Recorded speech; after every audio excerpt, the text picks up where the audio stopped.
Hey you guys, I want to spotlight for you 2 new bras and also some new leggings that I just got in.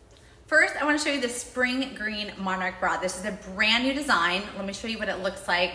It comes up higher, it has kind of thicker straps, and then look at the back. It actually has laser cut ZYIA going down the middle. It's super comfortable, not too tight.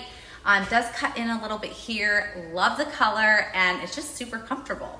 Next, let's talk about the white bomber bra 2. Now, we all love the bomber bra. What makes this one different is the cup pads are built in, you guys. No having to worry about them coming out in the wash. They are sewn in place.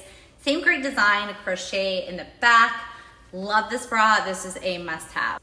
This is what it looks like on. This is the back. And let's talk about these leggings now. These are the cool gray Streamline leggings. So I size down in these because I do like a little bit more compression.